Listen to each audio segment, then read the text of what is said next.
Market में finance space को देखा, फाइनेंस स्पेस तो खैर पिछले पूरे हफ्ते से ही चल रहा है, चाहे वो फाइनेंस हो, होम फाइनेंस हो, लेंडर्स जो हैं वो अच्छे, एनबीएफसीज जो हैं वो अच्छी खासी मूव दिखा रहे हैं, तो वो आपको एक कंटिन्यूड सेशन जरूर देखने को। कुछ सिलेक्टिव पॉकेट जरूर हाईलाइट करना चाहेंगे, जैसे केमिकल स्पेस बहुत अच्छी वहाँ पर भी मूव देखने को मिली, कई सारे काउंटर्स में आपको अच्छी मूव देखने का, और ऑटो एंसरी के कई काउंटर्स थे, लॉजिस्टिक काउंटर्स फर्स्ट हाफ में तेज थे, तो सिलेक्टिव सेक्टर्स में बहुत अच्छी मूव थी। कैपिटल गुड्स में आप लगातार तेजी देख रहे हैं, वहाँ पर आप स्टॉक्स लगातार देख रहे हैं कि एलएनटी के पहले सीमेंट्स चला, एबीबी चला, सीमेंट्स, कैपिटल एलएनटी चला, अब वहाँ पर आपको उसी स्पेस से दूसरे और काउंटर्स भी निकल कर आए, इंजीनियरिंग स्पेस से कुछ काउंटर्स निकल कर आए। सो कुल मिलाकर आज एक और बड़ी न्यूज़ है जिसे ज़रूर फैक्टर इन किया बाजार ने, वो थी अदानी का टेलीकॉम स्पेस में फोरे करना, लेकिन वो कंप्लीटली कैप्टिव डेटा नेटवर्क है, लेकिन बाजार ने उसे कैसे रीड किया। इम्पैक्ट आप भारतीय एयरटेल पर देखें, 5% की गिरावट भारतीय एयरटेल पर देखने को मिली, क्योंकि उनको एक एंटिसिपेशन ये भी है कि अगर एक नया प्लेयर आता है, नया एंट्रेंट आता है, तो स्पेक्ट्रम कॉस्ट महंगी होगी। तो ये कुछ बड़े की ट्रिगर्स से पर प्ले आउट हुए, लेकिन क्लियरली 16,200 के पास क्लोज होने का मतलब है बायस पॉजिटिव है। आप और जो ये स्टील काउंटर्स का जो मोमेंटम है, शायद वो बीटीएसटी के सौदे जिस तरह से पिक्स एक्सपर्ट्स दे रहे हैं, उससे देखकर लगता है कि ये मोमेंटम आगे देखने को मिल सकता है। चलिए, ये था बाजार का पूरा हाल, लेकिन अब बात करते हैं नतीजों की। दिग्गज आईटी कंपनी टीसीएस ने जून तिमाही के नतीजे जारी कर दिए हैं। नतीजों के बाद शेयर पर दबाव देखने को मिला और शेयर में 4% से ज़्यादा की कमजोरी हमने देखी है। कंपनी ने अनुमान से कमज़ोर नतीजे पेश किए हैं, मार्जिन पर दबाव देखा और एट्रिशन भी लगभग 20% के करीब है। नतीजों पर हमारे सीनियर एडिटर अजय शर्मा ने टीसीएस के सीएफओ समीर सेक्सरिया और कंपनी के सीएचआरओ मिलिंद लक्कर से कमज़ोर मार्जिन और एट्रिशन पर खास बातचीत की। में यूजुअल की तरह दो फैक्टर्स स्पेसिफिकली FY23 के Q1 में दो फैक्टर्स इम्पैक्ट करने थे। एक, जो हम इंक्रीमेंट्स देते हैं, हम अक्रॉस द बोर्ड इंक्रीमेंट्स देते हैं इफेक्टिव 1 अप्रैल, सो वो इंक्रीमेंट्स आ जाते हैं। ये क्वार्टर में उनका इम्पैक्ट 150 बेसिस पॉइंट्स रहा है, 1.5%। और दूसरा इम्पैक्ट जो सारे इंडस्ट्री में प्रेवलेंट है, जो सप्लाई साइड चैलेंजेस, जो एलिवेटेड एट्रिशन की वजह से दिख रहा है, वो दोनों ही फैक्टर्स थे। एंड जो मार्जिन्स हमारे आए हैं 23.1% पे, रिफ्लेक्ट बेसिकली ये दोनों फैक्टर्स, और थोड़े ट्रैवल कॉस्ट बढ़े हैं given the overall inflation as well as uptick in travel has happened. Usually क्या होता है, as we go into the year, हम वो मार्जिन्स क्लॉ बैक करते हैं। हमारे margins we try to get back to जो हमारे मार्जिन्स हम एग्जिट करते लास्ट ईयर पे। सो हमारा टारगेट यही रहेगा कि हम 25% पे वापस पहुंचे एज सून एज पॉसिबल। और जैसे पूछा, उसके लिए हमारे जो लीवर्स रहेंगे, प्राइमरली हमारे लीवर्स रहते हैं पिरामिड, यूटिलाइजेशन इम्प्रूव करना, and growth by itself will help us get to those margins. We'll also look at getting back to our comfort band, and towards that, realization and currency is what we'll look for support at. जी बिल्कुल।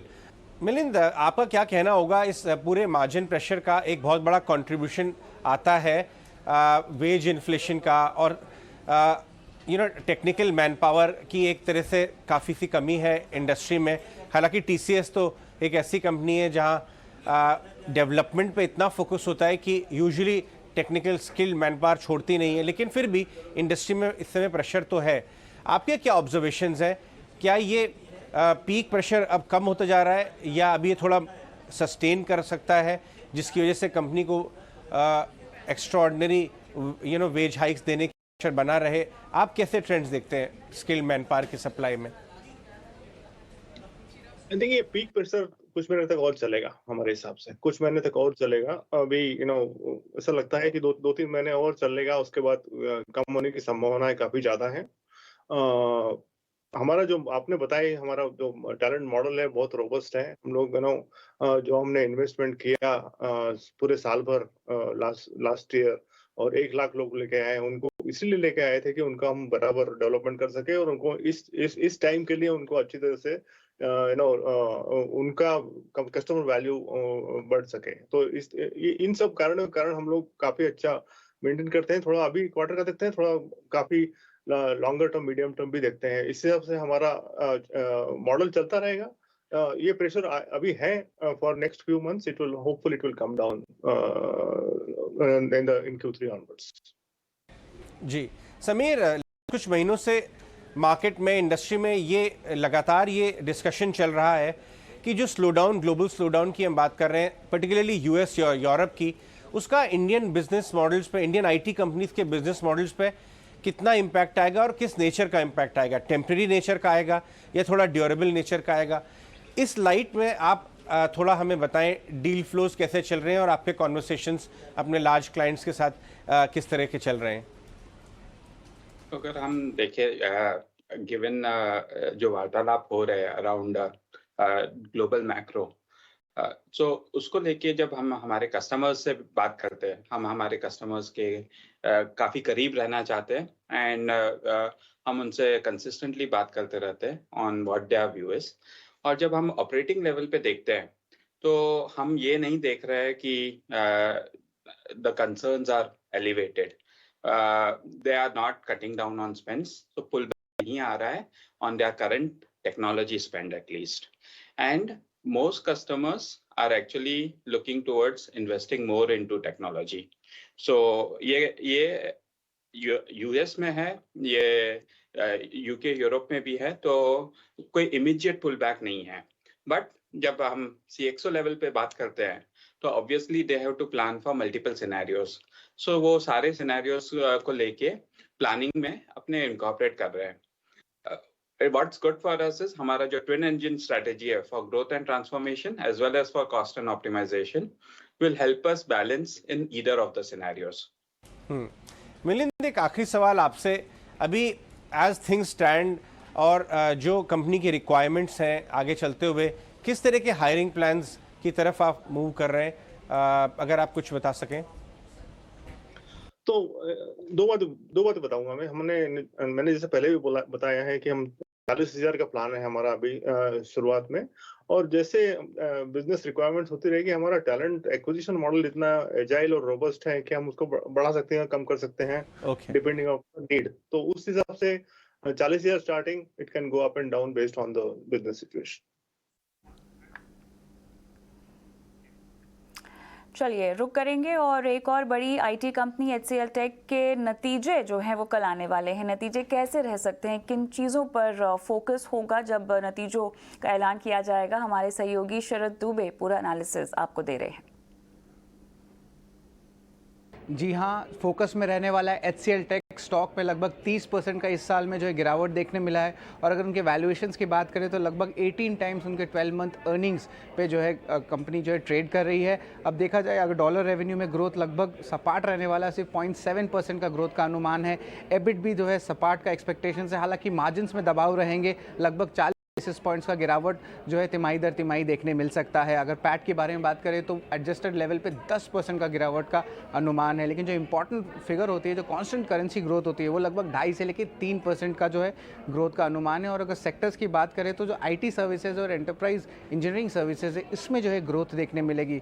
Margins of course impacted रहेंगे क्योंकि visa cost और refilling attrition, इन दोनों के कारण जो है एक इम्पैक्ट पड़ने वाला मार्जिन्स में. और लेकिन जो डील साइज़ है वो लगभग 1.5 से लेकर $2 बिलियन का अनुमान है. लेकिन आगे जाते हुए जो है इंपॉर्टेंट बात रहेगा डील पाइपलाइन, एट्रिशन कैसे चेंज होती है और गाइडेंस में कुछ बदलाव है कि नहीं, क्योंकि गाइडेंस जो लास्ट क्वार्टर में आई थी वो इंपॉर्टेंट रहेगी. क्योंकि रेवेन्यू ग्रोथ गाइडेंस लगभग 12 से लेकर 14% ईयर ऑन ईयर बेसिस पे सीसी ग्रोथ के लिए FY23 का अनुमान दिया गया था. और एबिट मार्जिन गाइडेंस यहीं पे 18 से लेकर 20% तक का दिया गया था. तो ये दो आंकड़े जो है बहुत इंपॉर्टेंट रहने वाले हैं जब इनके रिजल्ट्स आएंगे.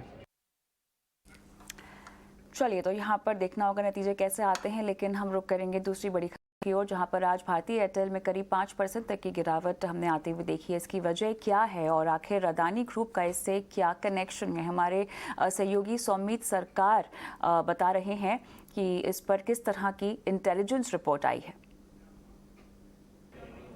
भारतीय एयरटेल की अगर हम बात करें तो 3 कारण है जिसकी वजह से हमें ये ड्रॉप देखने को मिल रहा है शेयर प्राइस में। पहला तो ये है कि एक स्ट्रॉन्ग अडानी ग्रुप अगर टेलीकॉम स्पेक्ट्रम ऑक्शन में हिस्सा लेगा तो उस वजह से जो बिडिंग प्रोसेस होगा वो थोड़ा अग्रेसिव हो सकता है, जिसकी वजह से स्पेक्ट्रम के प्राइजेस बढ़ जाएंगे, जिसकी वजह से कोई भी टेलीकॉम ऑपरेटर जैसे कि भारतीय एयरटेल उनके लिए स्पेक्ट्रम एक्विजिशन कॉस्ट बढ़ जाएगा। तो ये पहला कारण है। दूसरा कारण ये है कि अभी अडानी ग्रुप B2B सेगमेंट में फोकस कर रहा है जिसे एंटरप्राइज सेगमेंट माना जाता है, बट आगे जाके वो B2C सेगमेंट में भी एंटर कर सकता है, जिसकी वजह से जो कॉम्पिटिटिव इंटेंसिटी होगा टेलीकॉम इंडस्ट्री में वो काफ़ी बढ़ जाएगा। और तीसरा कारण यह है कि जो एंटरप्राइज बिजनेस है वो 5G टेलीकॉम रेवेन्यू का 40% हिस्सा होने की एक्सपेक्टेशंस है, और के एंट्री होने से पोटेंशियल फ्यूचर रेवेन्यू जो है वो किसी भी टेलीकॉम ऑपरेटर के लिए कम हो जाता है। और भारतीय एयरटेल के लिए एंटरप्राइज बिजनेस भी एक सिग्निफिकेंट बिजनेस ऑपरेशंस है इस वक्त। उसके अलावा अगर आप देखेंगे तो अभी की चीज़ जिस पे हमें ध्यान रखनी होगी वो है कि जो अर्नेस्ट मनी डिपॉजिट एक टेलीकॉम ऑपरेटर पे करेगा वो अडानी ग्रुप कितना पे करता है, और इसका लास्ट डे ऑफ पेमेंट है जुलाई 20। तो ये डेट सबके नज़र में रहेगी, क्योंकि जितना higher earnest money deposit Adani group पे करेगा उसका मतलब यही होता है कि जो स्पेक्ट्रम ऑक्शन होगा वो काफ़ी अग्रेसिव हो सकता है उनकी तरफ से। एनालिस्ट का मानना है कि अगर 3000 करोड़ का Ernest money deposit Adani group ने किया तो जो टेलीकॉम ऑक्शन होंगे उसके जो बिडिंग प्रोसेस होगा वो काफ़ी अग्रेसिव हो सकता है। अब आज के ट्रेड में हम वोडाफोन आइडिया में भी काफ़ी सारे गेंस देख रहे हैं, क्योंकि मार्केट के एक्सपेक्टेशंस ऐसे भी है कि अगर स्पेक्ट्रम में ऑक्शंस ना खरीदे अडानी ग्रुप ने तो वो वोडाफोन आइडिया से स्पेक्ट्रम खरीद सकता है, जो कि अच्छा बेनिफिशियल हो जाएगा ग्रुप वोडाफोन आइडिया के लिए। और इसी कारण हमें थोड़े बहुत गेंस वोडाफोन आइडिया में देख रहे हैं। और इंडस टावर्स की अगर हम करें तो अगर Adani group telecom space enter करता है तो इंडस टावर्स को काफ़ी बेनिफिट होगा, क्योंकि इंडस टावर्स इंडिया का सबसे बड़ा टावर कंपनी है। और अगर कोई नया टेलीकॉम ऑपरेटर आता है जो कि काफ़ी स्ट्रॉन्ग प्लेयर है तो टावर की डिमांड आगे जाके बढ़ जाएगी, जिसकी वजह से इंडस टावर्स को बेनिफिट हो सकता है इस चीज़ का। चलिए बात करते हैं रुपए की चाल की, जहां पे रुपए में आज भी रिकॉर्ड कमजोरी देखी गई है। और कहां तक आकर कमजोर हुआ है रुपया और इसके पीछे क्या वजह है, हमारे सहयोगी विश्व मोहन सिंह समझा रहे हैं। देखिए आज 79 रुपये 45 पैसे के स्तर को भी डॉलर के मुकाबले रुपया पार करेगा, और जिस तरह से डॉलर इंडेक्स 107.35 के स्तर के आसपास पहुंच चुका है, लगातार कमजोरी बनी हुई है। और डॉलर की सेफ हेवन डिमांड इतनी ज़्यादा है क्योंकि ग्लोबल ग्रोथ को लेकर चिंता है, यूरोप की एनर्जी क्राइसिस को लेकर चिंता है, चाइना के ग्रोथ आउटलुक को लेकर चिंता है। तो तमाम ऐसे फैक्टर्स है जो करेंसी को सपोर्ट दे रहे हैं, डॉलर को सपोर्ट दे रहे हैं, और उसका खामियाजा यहाँ पर बाकी करेंसी को भुगतना हो रहा है, और इसलिए रुपया भी कमज़ोर हो रहा है। करेंट अकाउंट डेफिसिट को लेकर डोमेस्टिक लेवल पर चिंता लगातार बनी हुई है, जिस तरह से ऊंचे एनर्जी प्राइसेस की वजह से इंडिया को नुकसान हो रहा है। तो तमाम ऐसे फैक्टर जो रुपया कमज़ोर हो रहा है। इसके अलावा FIIs की लगातार इंडियन इक्विटी मार्केट में बिकवाली चल रही है, इस वजह से भी यहाँ पर दबाव है। हालांकि रुपये को मजबूती देने के लिए RBI की तरफ से कई कोशिशें भी की जा रही है, लेकिन उससे भी बहुत ज़्यादा सपोर्ट नहीं मिल रहा है। अब देखते हैं कि आने वाले समय में क्या होता है, लेकिन एक्सपर्ट्स को यही लगता है कि नियर टर्म में 79 रुपये 50 पैसे के ऊपर भी रुपया जा सकता है। जी चलिए आगे बढ़ते हैं। महाराष्ट्र के लोगों पर महंगी बिजली की मार पड़ने वाली है। राज्य के लोगों को जुलाई से बिजली बिल में 10 से 20% ज़्यादा भुगतान करना पड़ सकता है। क्या है इसके पीछे वजह, पूरा एनालिसिस क्या है इसके पीछे, हमारे सहयोगी डिम्पी कालरा दे रहे हैं। अभी आप महंगाई के झटके की बात बोल रहे थे, तो बिजली का बिल करीब 10% का झटका आपको दे सकता है। महाराष्ट्र में महंगी हो सकती है। असल में फ्यूल एडजस्टमेंट चार्ज के नाम से, FAC के नाम से एक प्रावधान था जिसको पहले कोविड की वजह से रोक दिया गया था, लेकिन वो प्रावधान 1 जून से लागू हो गया। बिजली के बिल आते हैं 2 महीने के, यानी कि जून और जुलाई का, यानी कि जब आपका जुलाई का बिल आएगा तो उसमें FAC लगा हुआ आएगा। ये फ्यूल एडजस्टमेंट चार्ज है, और कैलकुलेशन ये कहती है कि आपका बिजली का बिल 10 से 15% हो सकता है 20% महंगा है, यानी कि जितना आप बिजली का बिल भरते थे। अमूमन एग्जाम्पल के बताऊं, अगर आप 1000 रुपये भरते तो इस बार आपका बिल 1100 रुपये आएगा। अगर आप 5000 रुपये भरते तो 5500 रुपया बिल आपका बिजली का बिल आ सकता है जुलाई के अंदर। असल में 1 जुलाई से FAC का चार्ज को पहले मंजूरी दी गई थी, और यह बिल के साथ अब जुड़ के आएगा। ये FAC है क्या, ये फ्यूल एडजस्टमेंट चार्ज है क्या? ये असल में कोयले के दाम को लेकर और जो एनर्जी बूस्टर्स के दाम को लेकर जो एक चार्ज लगता है, क्योंकि इनके प्राइजेस ऊपर नीचे काफ़ी होते हैं, ये चार्ज ग्राहकों तक पहुंचाया जाता है। जैसे मैं शुरुआत में कहा कि कोविड की वजह से ये 2 साल तक चार्ज नहीं लग रहा था। अब ये चार्ज का बेस क्या, कैलकुलेशन कैसे की गई, इसमें लगाया गया है मार्च का, अप्रैल का, मई का औसतन रेट। और आपको पता है पिछले 3 महीने के अंदर कोयले के दाम काफ़ी ज़्यादा थे, जो थर्मल पावर आप इस्तेमाल करते हैं, तो उसका सीधा सीधा जो नुकसान है या फिर ये कहें बोझ, वो कंज्यूमर्स को दिया जा सकता है। आगे चल के हो सकता है ये आपके यूनिट के हिसाब से जो कैलकुलेशन हमारी समझ में आई है वो 1 रुपया पर यूनिट तक महंगा होगा। मान लीजिए आपने 300 यूनिट इस्तेमाल किया है तो 300 रुपये आपका बिल बढ़कर आ सकता है। अब आते हैं किस किस को कितना कितना फ़र्क पड़ेगा। ये जो चार्ट अपनी आप स्क्रीन पर देख पा रहे हैं, इसमें मुंबई में जो बेस्ट है, जो ये बिजली सप्लाई करती है, वो उसके 10 साढ़े 10 लाख ग्राहक हैं। टाटा पावर के करीब 7 लाख ग्राहक हैं, ये डिस्ट्रीब्यूशन वाली कंपनियां हैं। और अदानी पावर के करीब 29 लाख ग्राहक हैं। मुंबई में सिर्फ इतने लोग नहीं रहते, महावितरण के नाम से company, Maharashtra state electricity distribution board हम कहते हैं, वो MSEDCL है, इसके 2.5 करोड़ ग्राहक हैं। और इन सबका आप अंदाजा लगा सकते हैं कि इन सभी को कहीं ना कहीं 10 से 15% बिजली का दर आपको बढ़कर मिलने वाली है। ये FAC नवंबर तक लागू रहेगा, अभी तक की जानकारी ये है, यानी कि आने वाले नवंबर तक ये लागू भी रहने वाला है। रुक करेंगे दूसरी खबरों की ओर। जुलाई में मॉनसून में रिकवरी तो अच्छी दिखाई दे रही है, लेकिन अब भी कई राज्यों के हालात चिंताजनक है। और यही वजह है कि बुआई में तेजी के बाद भी पिछले साल के मुकाबले बुआई अब तक कम ही हो पाई है। देश के बांधों में पानी और खरीफ फसलों की बुआई को लेकर क्या है ग्राउंड के हालात, पूरी डिटेल हमारे सहयोगी विश्व मोहन कुमार दे रहे हैं। देखिए, सबसे पहले मॉनसून से अगर शुरुआत करें तो मॉनसून में रिकवरी तो बहुत ज़बरदस्त दिख रही है जुलाई के महीने में। जून के महीने में हमने देखा था 25 से 30% की डेफिसिट दिख रही थी, वो डेफिसिट पूरी तरह से खत्म हो गई है। और अब हम 10 जुलाई तक की स्थिति ये है कि हम 5% सरप्लस में हैं। लेकिन अभी भी कई सारे ऐसे राज्य हैं जहां पर चिंता की बात है, खास करके यूपी, बिहार, झारखंड और पश्चिम बंगाल, जहां पर काफ़ी डेफिसिट है और वो एक चिंता की बात है। और इस वजह से जो सोइंग के नंबर जो आ रहे हैं खरीफ बुआई को लेकर, वो बेहतर नहीं आ रहा है। तो सबसे पहले बता दें कि किस तरह के किन किन राज्यों में स्थिति ज़्यादा खराब है। सबसे पहले यूपी की अगर बात करें, सबसे बड़े स्टेट्स में से एक, जहां एग्री प्रोड्यूसर के तौर पे भी एक बड़ा राज्य है, लेकिन वहां पर अब तक जो मानसून की स्थिति है 57% सामान्य से यहां पर कम बारिश हुई है। इसके अलावा अगर बिहार और झारखंड जहां पर 47% कम बारिश हुई है अब तक। झारखंड के अलावा अगर बिहार की बात करें तो यहां पर भी मानसून काफ़ी निराश कर रहा है, 30% से ज़्यादा की यहां पर डेफिसिट दिख रही है। इसके बाद कुछ और अगर हम स्टेट्स की बात करें तो पंजाब में भी अभी डेफिसिट की स्थिति बनी हुई है। उड़ीसा जहां पर 16% की डेफिसिट की स्थिति बनी हुई है। तो पूरा एक मैप के जरिए आप देखिए, यूपी 57, बिहार 30%, 19%, पश्चिम बंगाल, झारखंड 47%, उड़ीसा 16% और दिल्ली में 19% और पंजाब में 3% की डेफिसिट अभी भी है। अब देखते हैं कहां पर सरप्लस की स्थिति है, क्योंकि मानसून जो रफ्तार पकड़ी है वो साउथ इंडिया में बहुत अच्छी रफ्तार है। देखिए, तेलंगाना 85% सामान्य से ज़्यादा बारिश, आंध्र प्रदेश 31% ज़्यादा, तमिलनाडु 50% सामान्य से ज़्यादा बारिश हुई है, राजस्थान में 44% बारिश, एक बड़ा कृषि उत्पादक राज्य है और वहाँ अच्छी बारिश हुई है और ज़्यादातर जिलों में राजस्थान में अच्छी बारिश है। गुजरात भी अच्छी रिकवरी यहाँ पर दिखा रहा है, 29% ज़्यादा बारिश सामान्य से। महाराष्ट्र 14% ज़्यादा बारिश। अब सोइंग की नंबर की बात कर लेते हैं कि सोइंग के आंकड़े किस तरह के मिल रहे हैं। तो सोइंग के नंबर बात करें तो ओवरऑल 9% कम है और सबसे ज़्यादा अगर बुआई की कमी आई है वो है धान को लेकर, कि धान की बुआई पिछले साल के मुकाबले अब तक 24% कम है।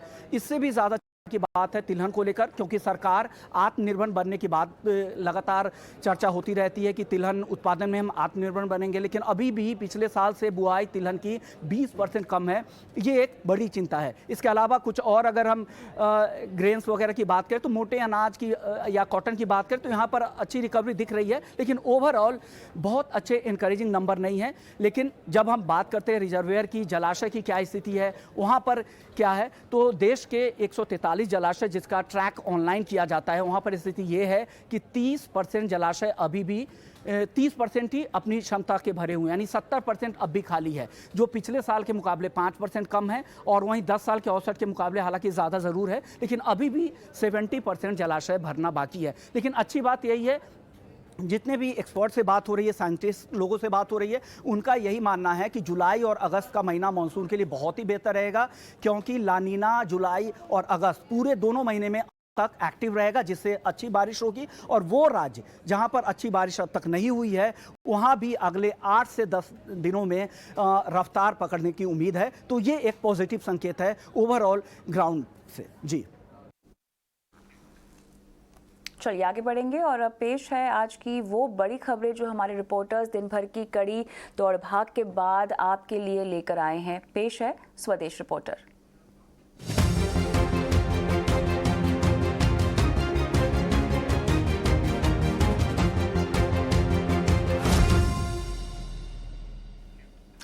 आने वाले दिनों में एक्सपोर्ट इंपोर्ट के सौदे रुपए में भी किए जा सकेंगे। जी हां, आरबीआई ने इस सिलसिले में एक सिस्टम बनाने का फैसला किया है। आरबीआई के मुताबिक दुनिया के कई देश रुपए में कारोबार करने में दिलचस्पी दिखा रहे हैं और इसीलिए ऐसी व्यवस्था लागू करना जरूरी हो गया है। हालांकि एक्सपर्ट इसे यूक्रेन संकट से जैसे हालात निपटने के कदम के तौर पर भी देख रहे हैं। लेकिन ये पूरी खबर क्या है और इसका किस तरह से असर पड़ेगा हमारी अर्थव्यवस्था पर, हमारे सहयोगी अंकुर मिश्रा समझा रहे हैं।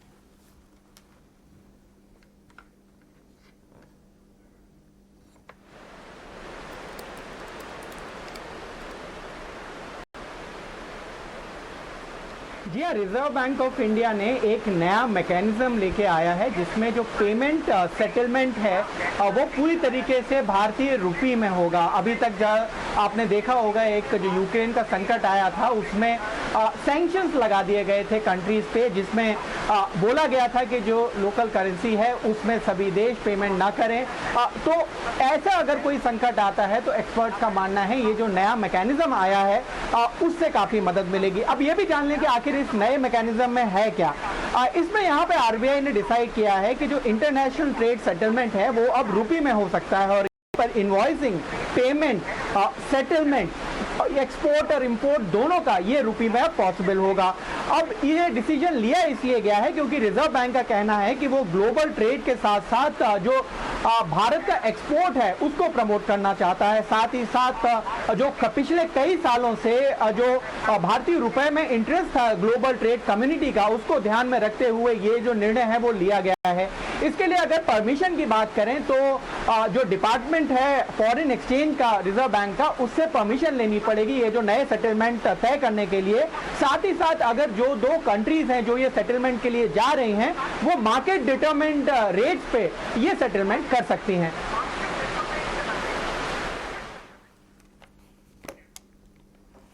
रुक करेंगे दूसरी खबर की ओर। स्टील पर एक्सपोर्ट ड्यूटी को लेकर बड़ी खबर आ रही है। सरकार स्टील पर एक्सपोर्ट ड्यूटी को कम या खत्म कर सकती है। एक्सक्लूसिव डिटेल्स क्या है इस खबर पर सहयोगी प्रकाश प्रियदर्शी दे रहे हैं। देखिए, सूत्रों के हवाले से जो जानकारी हमें मिल रही है उसके हिसाब से सरकार स्टील कंपनियों को जल्द ही राहत दे सकती है। जैसा कि आपको पता है कि मई महीने में सरकार ने एक्सपोर्ट को हतोत्साहित करने के लिए जो एक्सपोर्ट ड्यूटीज है अलग अलग स्टील प्रोडक्ट्स पे उसमें बढ़ोतरी का फैसला लिया था, जिसके बाद इंडस्ट्री लगातार इस बात की मांग कर रही है कि जो मौजूदा हालात हैं डोमेस्टिक मार्केट के और ग्लोबल मार्केट के, उसको देखते हुए सरकार को इस फैसले पर पुनर्विचार करना चाहिए। सूत्र हमें बता रहे हैं कि वित्त मंत्रालय के अंदर काफी गंभीरता से इस मसले पर विचार किया जा रहा है और इस बात की संभावना है कि कुछ प्रोडक्ट्स पे जो ड्यूटीज हैं उसको पूरी तरीके से हटा लिया जाए या फिर उसमें बड़ी कटौती जो है वो की जा सकती है। सूत्र बता रहे हैं कि स्टील मंत्रालय ने भी अपने व्यू पॉइंट सौंपे हैं वित्त मंत्रालय को और उसमें इस बात का जिक्र किया है कि जो ड्यूटीज हैं वो इस बात के पक्ष में तो नहीं है कि जो भी ड्यूटीज में बढ़ोतरी की गई है उसको पूरी तरीके से हटा लिया जाए, बल्कि वो इस बात के पक्ष में है कि उसमें कुछ कटौती कर दी जाए। इससे ये होगा कि जो डिमांड सप्लाई है उसकी स्थिति बेहतर रहेगी। मंत्रालय का ये भी व्यू पॉइंट है कि मॉनसून के बाद जो डोमेस्टिक डिमांड है उसमें काफी तेजी आ सकती है, लिहाजा डिमांड को बनाए रखने के लिए ये जरूरी है कि कीमतों को नियंत्रण में रखा जाए। सूत्र ये भी बता रहे हैं कि इंडस्ट्री ने भी वित्त मंत्रालय को अपनी सिफारिशें सौंपी हैं, प्रेजेंटेशन दिया है और ये कहा है कि जो डोमेस्टिक डिमांड सप्लाई की स्थिति है वैसे में जरूरी है कि सरकार को तुरंत राहत देनी चाहिए जो बढ़ी हुई ड्यूटीज हैं। साथ ही साथ ये भी कहा है कि जो मौजूदा प्रोडक्शन है और जो मौजूदा डोमेस्टिक डिमांड है उसमें काफी गैप है, लिहाजा ग्लोबल मार्केट में वो चाइना के मुकाबले कम्पीट कर पाए, इसके लिए जरूरी है कि एक्सपोर्ट ड्यूटीज में जो बढ़ी हुई ड्यूटीज है या तो हटा लिया जाए, उसमें कटौती की जाए। साथ ही साथ सोर्स ये भी बता रहे हैं कि नीति आयोग से भी उनका व्यू पॉइंट मांगा गया है कि मौजूदा जो हालात है उसको देखते हुए सरकार को कैसे आगे बढ़ना चाहिए। ये तमाम इनपुट्स के बाद सोर्स हमें बता रहे हैं कि वित्त मंत्रालय जल्द ही एक बैलेंस्ड डिसीजन ले सकती है और इस बात की संभावना है कि कंपनियों को राहत दी जा सकती है। चलिए आगे बढ़ते हैं। इंडिगो एयरलाइंस की मुश्किलें थमने का नाम नहीं ले रही हैं। खबर है कि पायलट्स और कैबिन क्रू बाद अब इंडिगो को कुछ स्टेशंस पर अपने एयरक्राफ्ट मेंटेनेंस टेक्नीशियंस से परेशानी का सामना करना पड़ रहा है और जानकारी के मुताबिक अच्छा इंक्रीमेंट नहीं होने के विरोध में बड़ी संख्या में टेक्नीशियंस ने हैदराबाद और दिल्ली जैसे बड़े केंद्रों पर सामूहिक छुट्टी ली है।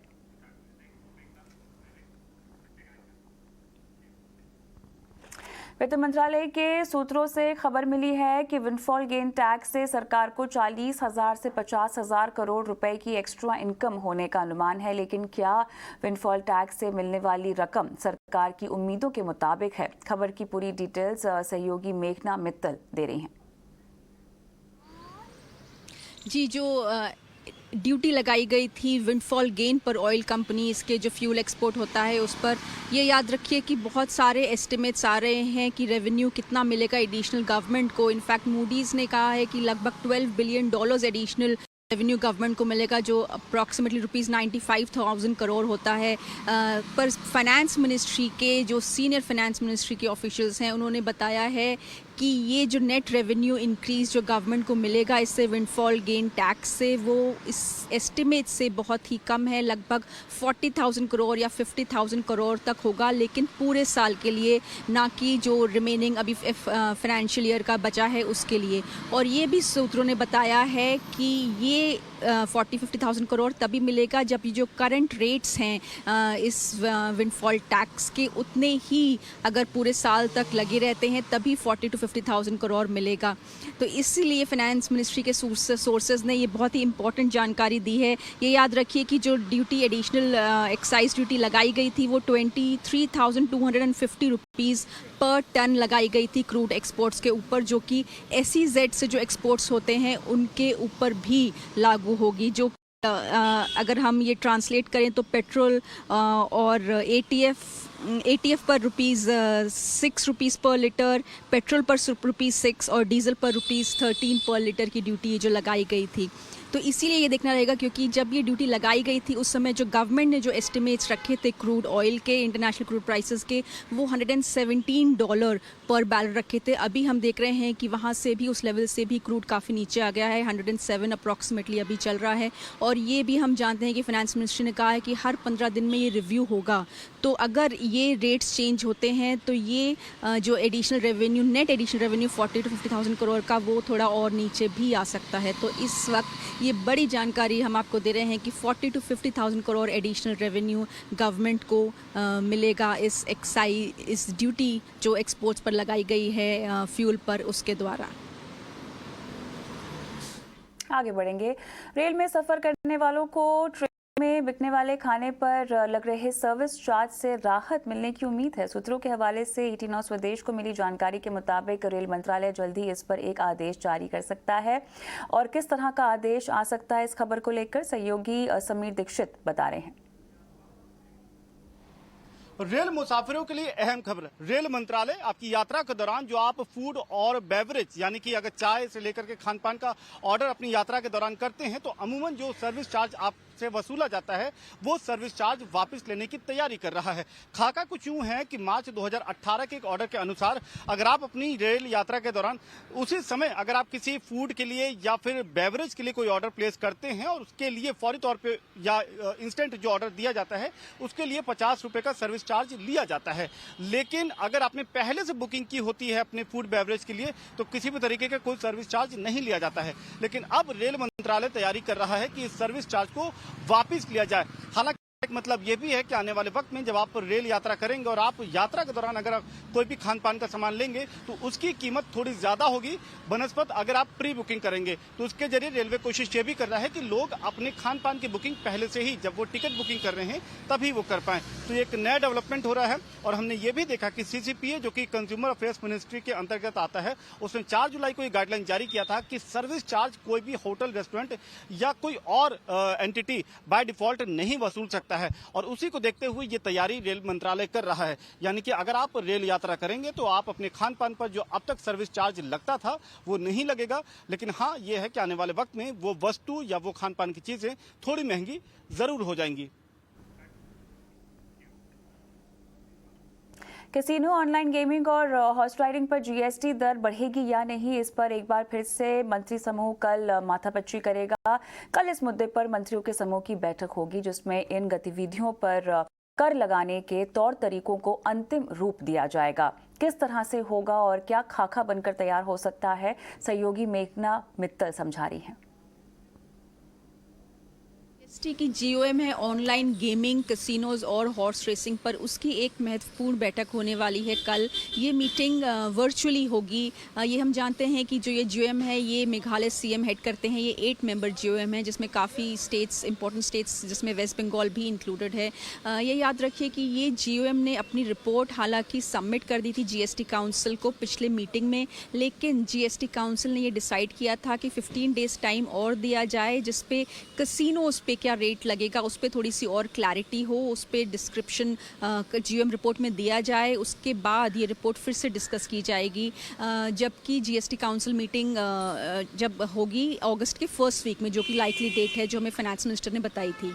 तो जी ये 15 जुलाई तक इनको जीओएम को रिपोर्ट सबमिट करनी है। इसमें याद रखिए कि पहले भी जो जीएम ने रिपोर्ट सबमिट करी थी उसमें फ्लैट 28% का रेट सजेस्ट किया था तीनों आइटम के लिए, लेकिन जो कैसीनोज है उस पर गोवा ने ऑब्जेक्शन उठाया था कि कैसीनोज पे ट्रीटमेंट जो है डिफरेंट होना चाहिए क्योंकि एंट्री टिकट और जो रिटर्न कॉइन्स होते हैं कैसीनोज में उस पर काफ़ी कन्फ्यूजन क्रिएट हो सकता है। उसकी वजह से उन्होंने कहा था कि इस पर जीएसटी के अंदर थोड़ा ट्रीटमेंट डिफरेंटली होना चाहिए, इसीलिए ये 15 दिन दिए गए थे। तो अब ये देखना बाकी रहेगा कि जो कल की जो जीएसटी की जो जीओएम की मीटिंग होती है उसमें क्या डिसाइड होता है, क्योंकि ये मीटिंग लास्ट मीटिंग होनी चाहिए क्योंकि 15 जुलाई तक उनको रिपोर्ट भी अपनी सबमिट करनी है। तो अब ये देखना रहेगा कि कैसीनोज, ऑनलाइन गेमिंग और हॉर्स रेसिंग पर फिर से जो रिव्यू होता है कल उस पर क्या रेट डिसाइड होता है।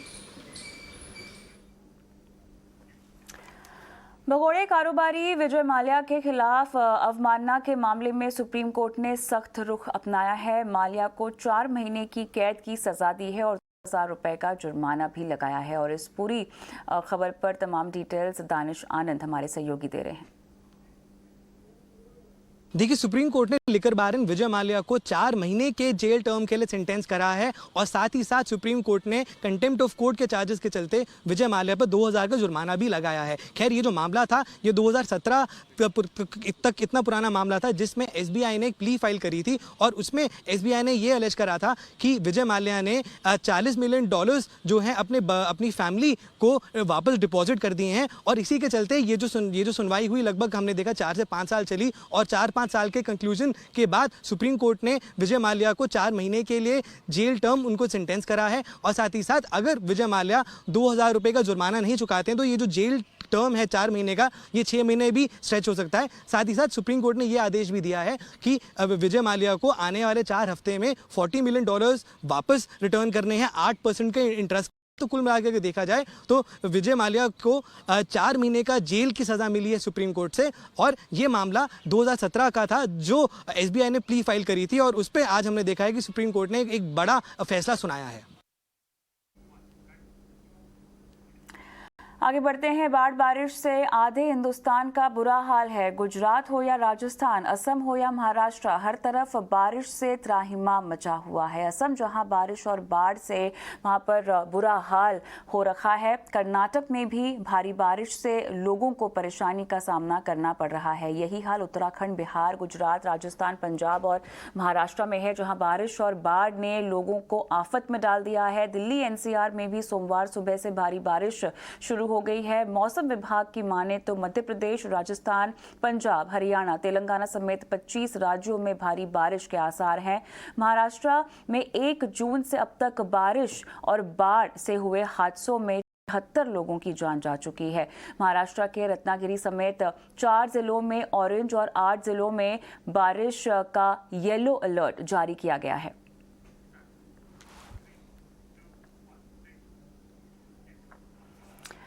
श्रीलंका इस तरह से कंगाल होगी, श्रीलंका के नागरिकों ने भी सपने में भी ऐसा अनुमान नहीं लगाया होगा। मगर कुछ हालात और कुछ गलत फैसलों ने श्रीलंका की खुशियों को दहन कर दिया।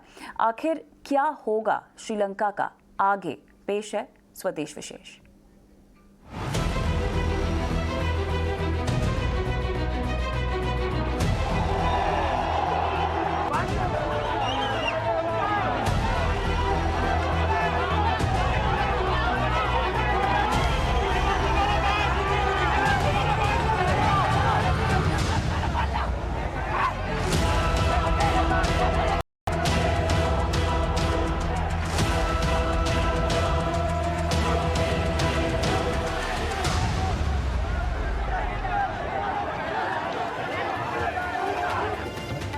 आप देख रहे हैं स्वदेश विशेष। मैं हूं उत्कर्ष द्विवेदी। आज क्या है विशेष खबर आ जा रही है हमारे पड़ोसी मुल्क से, श्रीलंका से। किस्तों में सोने की लंका कहा जाने वाला देश श्रीलंका कंगाल हो चुका है। श्रीलंका की विदेशी मुद्रा भंडार लगभग खाली हो चुका है। श्रीलंका में न खाने का सामान है और न खरीदने के पैसे, और न तो पेट्रोल, डीजल, रसोई गैस और दवाई खरीदने की। सोने की लंका इस तरह से कंगाल होगी, श्रीलंका के नागरिकों ने भी सपनों में ऐसा अनुमान नहीं लगाया होगा, मगर कुछ हालात और कुछ गलत फैसलों ने श्रीलंका की खुशियों को दहन कर दिया। कर्ज के बोझ में श्रीलंका अब ऐसा दब गया है कि यहाँ से निकलने के लिए फिलहाल उसे कोई रास्ता नजर ही नहीं आ रहा है। आखिर क्या होगा आगे, इन तमाम मुद्दों पर होगी चर्चा। लेकिन आज भारत के पड़ोसी इस देश का हाल इतना बुरा है, और इतना बुरा कैसे हुआ, ये सब देखते हैं इस रिपोर्ट में।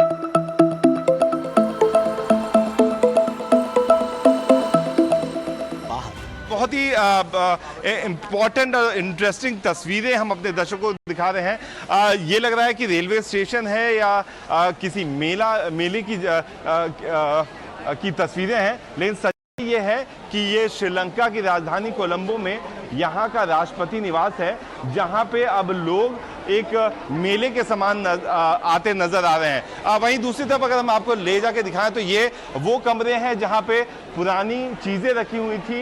ये राष्ट्रपति का बैठक था, जहाँ पे कोई अगर अतिथि आता था तो उसे बैठने के लिए, और वेटिंग लाउंज हम जिसे कहते हैं वो था, उस पर भी इसी तरीके की भीड़ें हैं। वहीं दूसरी तरफ अगर हम आगे जाएं तो ये वो मेन स्टेयर केस है, जहाँ पे एक स्टैम्पिड टाइप की स्थिति भी आती नजर आ रही है, क्योंकि लोग जो हैं काफी ज्यादा संख्या में आ चुके हैं। वॉलंटियर्स उनको रोकने की कोशिश कर रहे हैं, लेकिन श्रीलंका की राजधानी कोलंबो में राष्ट्रपति आवास की ये तस्वीरें मुझे क्या आप भी टीवी स्क्रीन पे देख रही हैं, आपको भी चौंका रही होंगी। बहरहाल 3 साल पहले खुशहाल श्रीलंका आज ऐसे दौर में कैसे पहुंचा? श्रीलंका पर क्यों आया ये संकट? इसके पीछे कई वजह हैं। पहला कारण है कोरोना। श्रीलंका टूरिस्ट पर निर्भर इकोनॉमी है। कोरोना महामारी के चलते देश में टूरिस्ट का आना जाना 2 सालों तक बंद हो गए, जिससे अर्थव्यवस्था पर संकट के बादल छा गए। 2018 में श्रीलंका में 23 लाख पर्यटक आए थे और 2021 में सिर्फ 1,94,000 ही पर्यटक आए।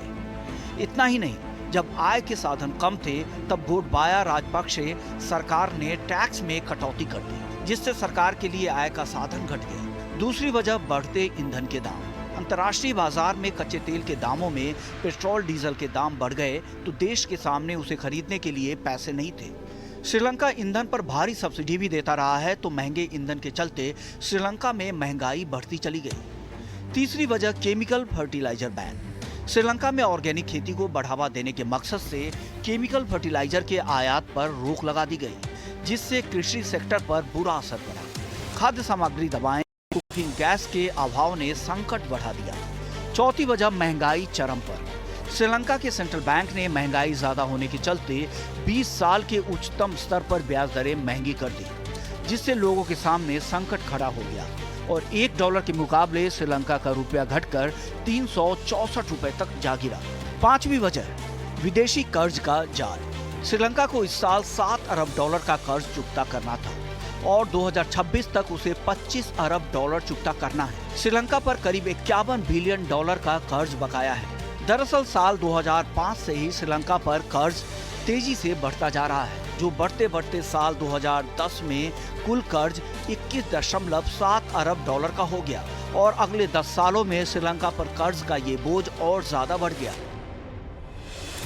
और 2020 में कोविड महामारी के समय तो कर्ज बढ़कर $56.3 अरब पर पहुंच गया है। श्रीलंका पर सिर्फ एडीबी और वर्ल्ड बैंक का कर्ज नहीं है, बल्कि कई देशों के कर्ज के जाल में श्रीलंका फंसा है, खासकर चीन के कर्ज में। श्रीलंका के कुल कर्ज का 10% चीन से, लगभग इतना ही कर्ज श्रीलंका ने जापान से लिया हुआ है। वहीं श्रीलंका ने भारत से करीब 2% कर्ज लिया है। इसके अलावा श्रीलंका पर शेयर बाजार से उधारी का हिस्सा 47% है, जो कि श्रीलंका के कुल कर्ज का सबसे ज्यादा हिस्सा है। श्रीलंका के डेट की रफ्तार उसकी जीडीपी से कहीं ज्यादा है। अगर तुलना करें श्रीलंका के कर्ज और जीडीपी की, तो जीडीपी के अनुपात में कर्ज 10 साल में 31.6% से बढ़कर 40.4% पर आ गया है। इतनी दिक्कतों के बीच ना महंगाई पर काबू पाया जा सका, ना ही श्रीलंकाई रुपए के भाव पर। जहां इस साल जनवरी में $1 का भाव 200 श्रीलंकाई रुपए था, वो आज बढ़कर 364 रुपए के करीब हो चुका है। यानी कि कुल मिलाकर श्रीलंका की बर्बादी के 5 फैक्टर रहे हैं: चीन की चाल, दुनिया भर का कर्ज, कोरोना का प्रहार, सरकार की नीति और भ्रष्टाचार। ऐसे संकट के बीच श्रीलंका ने चीन, भारत और IMF से मदद की गुहार लगाई है, लेकिन चीन ने तो श्रीलंका की बात अनसुनी कर दी है और भारत जितनी मदद हो सके कर रहा है। जब से श्रीलंका की हालत खराब हुई है, तब से लेकर अब तक भारत श्रीलंका में कुल 4 लाख मीट्रिक टन विभिन्न प्रकार के ईंधन भेज चुका है। साथ ही अनाज और दवाइयों की खेप भी कुल मिलाकर भारत श्रीलंका की $3.8 बिलियन की मदद कर चुका है। जबकि IMF ने कहा है कि वो हालात पर लगातार नजर बनाए हुए हैं और इस स्थिति का आम लोगों पर हो रहे असर को देख रहे हैं। साथ ही उन्होंने इस पर हर संभव मदद पहुंचाने के लिए बातचीत भी शुरू कर दी है। ET नाउ स्वदेश।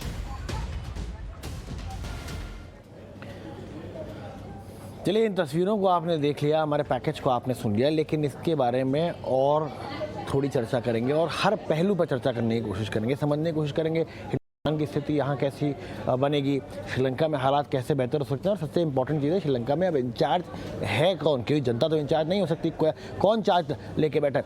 इस पर चर्चा के लिए हमारे साथ मरूफ रजा जो कि consultant and strategic affair expert हैं, अमित रंजन जो कि रिसर्च फेलो हैं और अमिताभ तिवारी जो कि पॉलिटिकल स्ट्रैटेजिस्ट हैं, तीनों जुड़ गए। मरूफ सर, सबसे पहले आपके पास आता हूँ। इन जब तस्वीरों को देखता हूँ तो एक पिक्चर आई थी बहुत समय पहले, गंगा जल, उसका एक डायलॉग था, ये तो साला होना ही था। वो कई बार याद आता है कि जिस तरीके से हालात बन रहे थे, ये आज नहीं तो कल तख्ता पलट तो होना था, लेकिन इस तरीके से होगा ये किसी ने एक्सपेक्ट नहीं किया होगा। जी, ज्यादातर लोगों को यही उम्मीद थी कि कभी ना कभी तो राजपक्ष फैमिली जो है, जिन्होंने श्रीलंका में जिस किस्म से लूटमार मचाई है और जब से श्रीलंका का सिविल वॉर एनटीटी के साथ खत्म हुआ है, तब से तकरीबन ज्यादा से ज्यादा समय पे वो पावर में थे और लोग जान रहे थे कि ये देश को चूस के खाली कर रहे हैं और देश को बेच रहे हैं। लेकिन दुख की बात यह है कि डेमोक्रेटिक प्रोसेस का जो डंका बजाते हैं, उनके पास इस सवाल का कोई जवाब नहीं है कि जो डेमोक्रेटिकली ही इलेक्टेड प्रेसिडेंट, प्राइम मिनिस्टर और जो भी श्रीलंका की सरकार में होते हैं, अगर वो भी चोरी चमारी करें जिस किस्म से ये हुआ है श्रीलंका में, तो क्या जनता के पास कोई और साधन है इसके बजाय कि राष्ट्रपति के घर में, राष्ट्रपति के दफ्तर में, बाकी सरकार के ऑफिसेस में, प्रधानमंत्री के घर में इस किस्म से लूटमार मचाए? इन्होंने तो श्रीलंका की हजारों सालों का इतिहास और पिछले 70 साल का जो इंडिपेंडेंट इतिहास है उसको जमीन में मिला दिया है। इनको आसानी से छूटने नहीं देना चाहिए, प्रेसिडेंशियल पार्डन हो या नहीं हो, इनको एक से इनका नमूना बनाना चाहिए जिससे कि श्रीलंका के लोगों को ये याद रहे कि इस किस्म से चोर मार अगर आप करें तो आपका हशर वही होगा जो एक क्रिमिनल का होता है, सूली पे चढ़ाया है। पहली बात तो मैं ये कह रहा हूँ। अमित सर आपके पास आना चाहूँगा, मरूफ सर आपके पास आऊँगा मैं, अमित रंजन आपके पास आता हूँ मैं। एक सवाल जो बहुत ज़रूरी है, जैसे मरूफ सर ने कहा कि हम आगे आने वाले समय में किस तरीके से एक्शन ले राजपक्ष सरकार पे या राजपक्ष खुद पे, पूरे परिवार पे, लेकिन इस समय श्रीलंका में इंचार्ज है कौन, सरकार चला कौन रहा है? राष्ट्रपति का जो घर था वो तो अब टूरिस्ट स्पॉट बन चुका है, तो इस समय सरकार कौन चला रहा है श्रीलंका में? देखिए, पहले मैं एक दो बात बोलूँगा। जैसे कि आपने इंट्रोडक्शन में आपके जो रिपोर्टर थे उन्होंने कहा, एक जो रीजन दिया वो है टूरिज्म का, कि टूरिज्म खराब हो गया। आप मालदीव्स का देखिए, मालदीव्स की तो पूरी की पूरी इकोनॉमी ही टूरिज्म पे डिपेंडेंट है, तो मालदीव्स में क्यों ये प्रॉब्लम नहीं हुआ? मेनली क्या था कि श्रीलंका में economic mismanagement, specially Rajapaksa brothers, जिनके पास 70% ऑफ कंट्रीज के जो रिसोर्सेज थे वो उनके अंडर में थे। Prime minister, finance minister, president, ये सब राजपक्षे के परिवार वाले थे, तो राजपक्षे परिवार के अंडर 70% रिसोर्सेज थे। अभी ये प्रॉब्लम आने पे सब एक यहाँ से जाने लगे हैं। दूसरी बात मैं ये कहूंगा कि ये एक सिन्हाला नेशनलिज्म को लेके आए थे गोताबया राजपक्षे, इनका तमिल जो सिविल वॉर को एंड करने में जो रोल था, या फिर महिंदा राजपक्षे जो पार्लियामेंट्री इलेक्शन 2020 में जब जीते थे, वो एक लैंडस्लाइड विक्ट्री थी।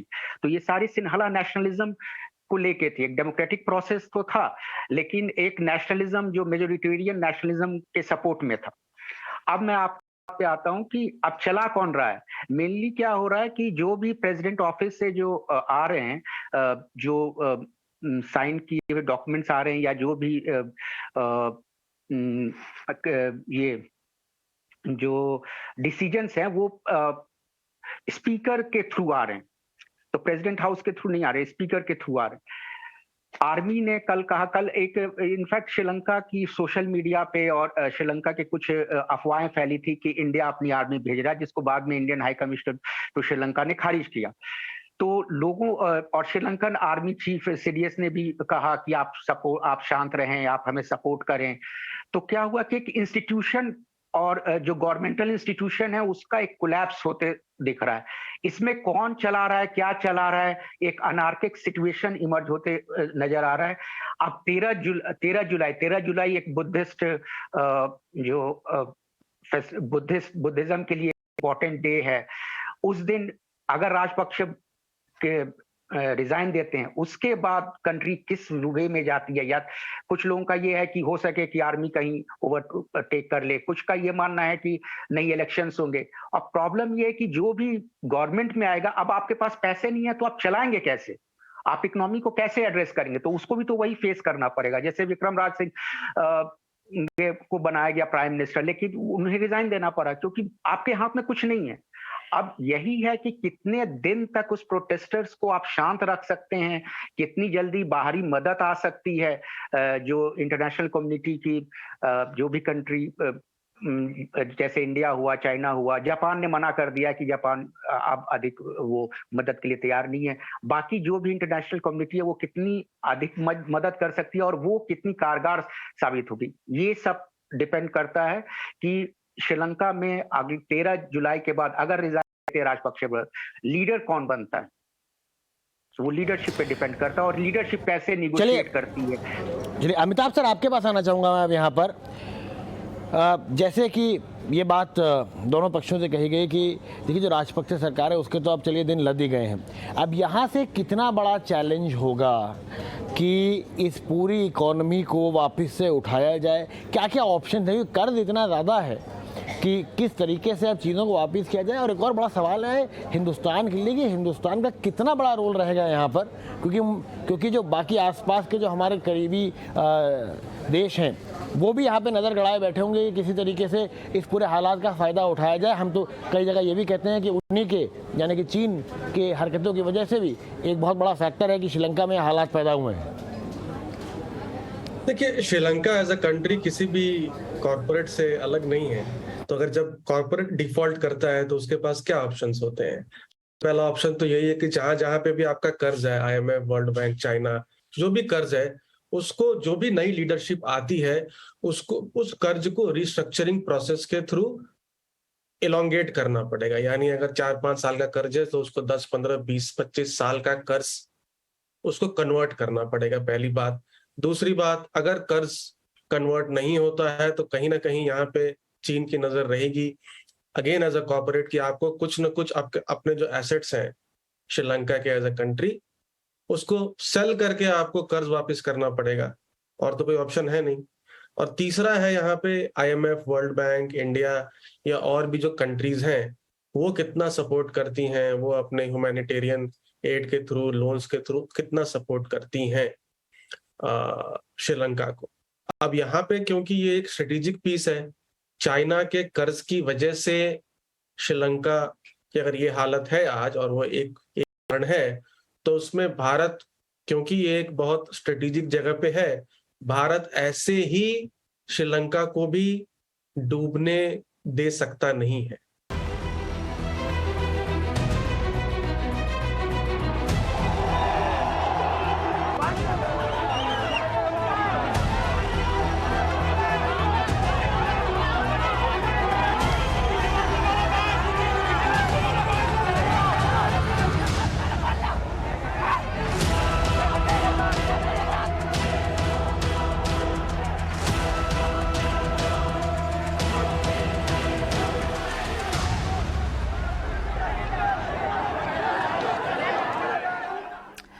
आपको क्या लगता है कि एक ऑटो में आखिर कितनी सवारियां सवार हो सकती हैं?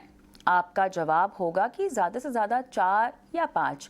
लेकिन अगर हम आपको बताएं कि एक ऑटो में 10 नहीं, 20 नहीं, बल्कि पूरी 27 सवारियां सवार थीं, यकीन नहीं आ रहा आपको? तो चलिए ये रिपोर्ट देखिए।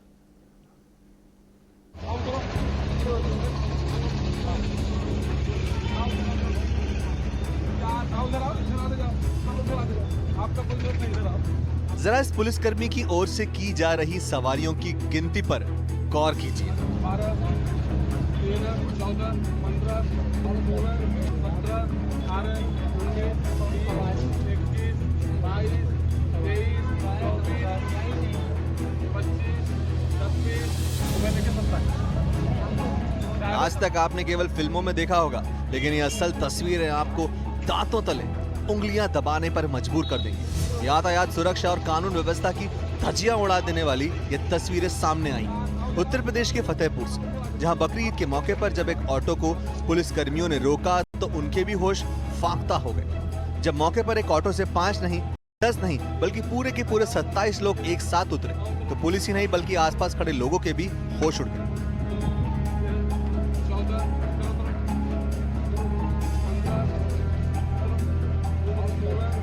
बहरहाल पुलिस ने ऑटो चालक के खिलाफ मामला दर्ज कर कार्रवाई शुरू कर दी है।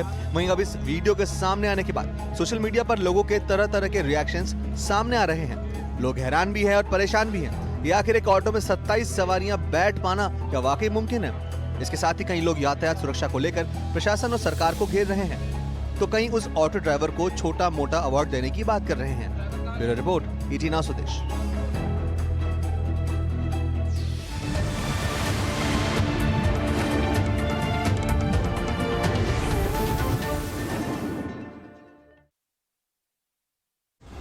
In association with BSC, experience the new.